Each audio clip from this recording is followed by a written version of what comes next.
My parents were in high school when they had me, and so my mom was a single mom, was in school the whole time I was growing up, and we started out living in apartments and went to schools that were fine, mediocre, but when district schools, so charter schools, I think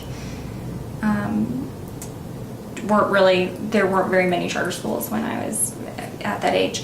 But so but my mom made a very intentional decision to move us 20 miles out into suburbs because we could afford housing there. There were new construction, cheaper houses because it was so far out of town, but you were in a good school district.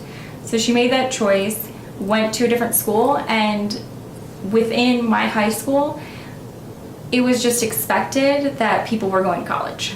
There was no question. It was, where are you applying, not are you applying. And if students were dropping out or leaving early to go to an alternative school, just that people, that was unusual in my school. So then when I started volunteering, not only did I see that that wasn't the expectation, but you also saw, when you're working as a tutor in schools, and there are some schools where the teacher, as they hand the student to you to take out of their classroom, gives you an excuse for why that student's not going to do well today, or why in front of the student. It's just heart-wrenching. Yeah. And it's just very clear that even at that level, the teachers don't have the same expectations of their students because of where they're coming from, or because of the relationship they have with their parents or don't have with their parents, and all of those other factors. And this is in first grade.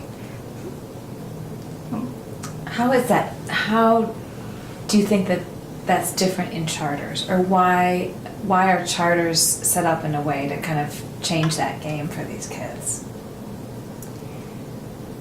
I think that at least from what I've seen, is that there is just a higher bar for charter schools. The expectation is a lot higher. It's not, and just to use the no excuses climate, not only for our students, but from an authorizer to our schools.